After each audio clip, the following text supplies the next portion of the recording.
भारत को भारतीयता की मान्यता के आधार पर फिर से खड़ा करना चाहता हूं, उस काम में लगा हूं। दांत साफ करने के लिए टूथब्रश मत करो, खर्चा बचेगा।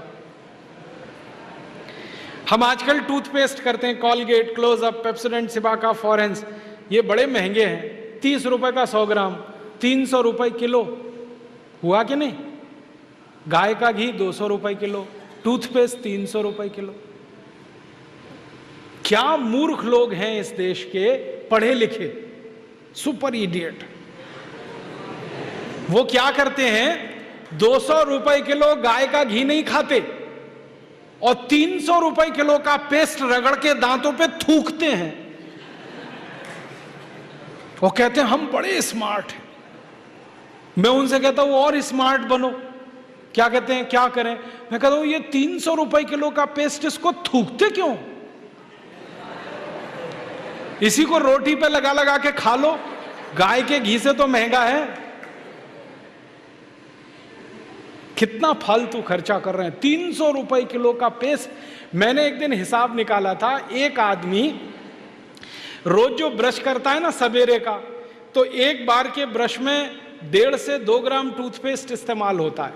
तो अगर वो आदमी 60 साल तक, अपनी जिंदगी के 60 साल तक ब्रश करता रहे, तो एक आदमी का टूथपेस्ट का खर्चा 1,40,000 रुपए आता है 60 साल तक।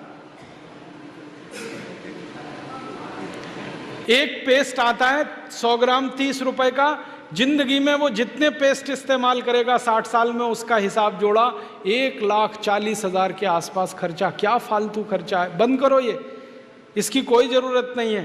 ब्रश को पेस्ट लगा के रगड़ने की कोई जरूरत नहीं है। फोकट का काम करो, दातुन करो, दातुन। भागवत जी ने कॉलगेट के लिए मना किया है।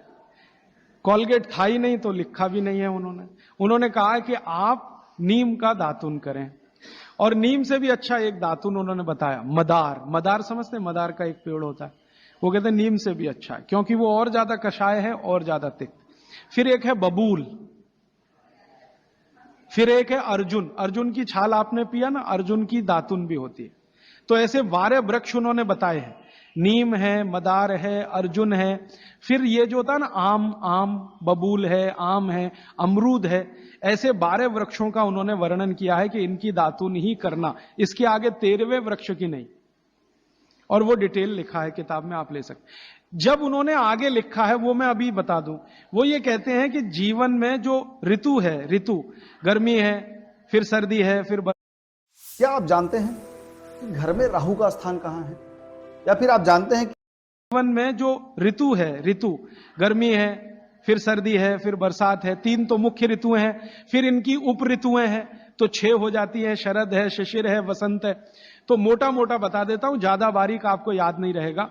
वो ये कहते हैं कि जब गर्मी का सीजन है, गर्मी माने अप्रैल से शुरू कर लीजिए, उगादी से शुरू कर लीजिए, नहीं तो आप मकर संक्रांति से ही मान लीजिए। तो मकर संक्रांति से लेकर जब तक गर्मी है, माने बारिश नहीं होती, तब तक नीम के दातुन की बात कही उन्होंने। तो इसमें चैत्र भी आएगा, वैशाख भी। अब आप पुरानी चीज जरा देखिए कि हमारे बचपन में हमारी दादी कहती थी कि देख चैत्र का महीना लग गया, नीम के पत्ते खा ले तो अगले 1 साल तक बीमार नहीं पड़ेगा। तो वो समय यही आता है जो भागवत जी का कैलकुलेशन। क्यों? ये जो समय है, इसमें पित्त को भड़कने से बचाने में सबसे बड़ी मदद ये करेगा नीम। तो नीम का दातुन, नहीं तो बबूल का दातुन, नहीं तो मदार का दातुन। लेकिन गर्मियों में सबसे अच्छा नीम है। दूसरा सबसे अच्छा बबूल है गर्मियों में। और सर्दियों के दिन में सबसे अच्छा दातुन है अमरूद। अमरूद के पेड़ का दातुन सर्दियों में सबसे अच्छा, अमरूद के पेड़ का। और अमरूद के जैसा ही एक और पेड़ होता है, जामुन का भी दातुन करने का नियम बताया है, लेकिन पता नहीं आप तोड़ पाएंगे कि नहीं। लेकिन अमरूद का आसानी से मिल जाएगा।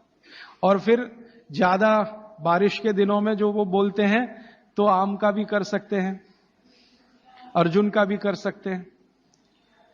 और आप बोलेंगे जी पूरी जिंदगी अगर नीम का ही दातुन करें तो कर सकते हैं। 3 महीने लगातार करके थोड़े दिन छोड़ देना, फिर 3 महीने कर लेना। वो थोड़े दिन छोड़ने का नियम ध्यान रखना।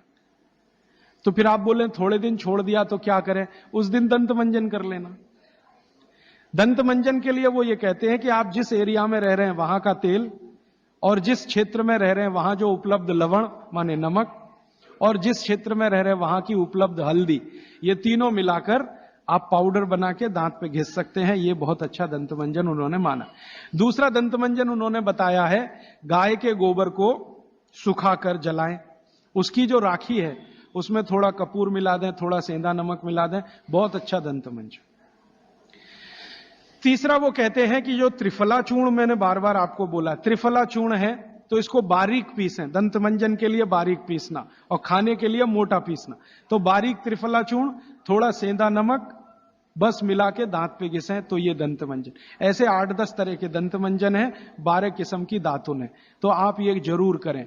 माने टूथपेस्ट बंद करें। अब क्यों करें टूथपेस्ट बंद? भागवत जी और आधुनिक विज्ञान को जरा जोड़ता हूं। आप पित्त के असर में हैं, जान लीजिए। सुबह सोकर उठेंगे तो मुंह में पित्त ही भरा हुआ है, लार जिसको आप कह रहे हैं।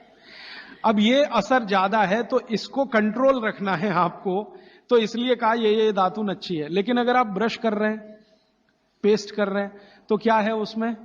चीनी है, चीनी है ना, शुगर है। अब वो सैकरीन के रूप में है या किसी भी रूप में शुगर है, और शुगर और पित्त का झगड़ा है। तो सुबह उठते ही अगर आप पेस्ट कर रहे हैं जो मीठा है तो सर्वनाश है।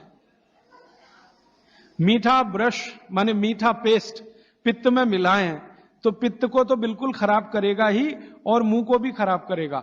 क्योंकि सुबह का मुंह आपका मीठे के असर में आया, मीठे के असर में, तो 101% चांसेस हैं कि आपके दांत खराब होना जल्दी शुरू हो।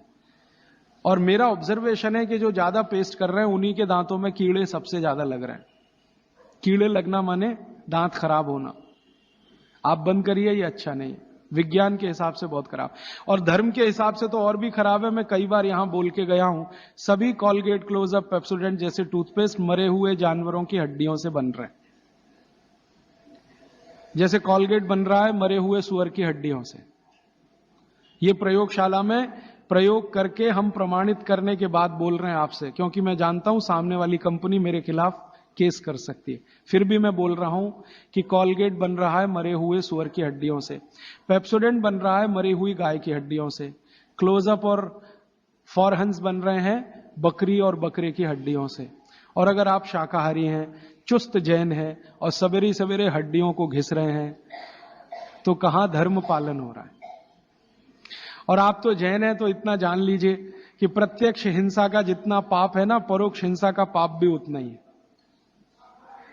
तो किसी कंपनी ने आपके लिए बनाया टूथपेस्ट, माने उसने मारा जानवरों को, उसमें से निकालने के लिए हड्डियां आपके लिए बनाया, तो पाप आपके ऊपर उतना ही है जितना उस मारने वाले के ऊपर है। तो कसाई का पाप अपने सिर पे क्यों लेना? तो क्यों ये कॉलगेट, क्लोजअप बंद कर दीजिए। दातुन पे आइए, नहीं तो दंत मंजन।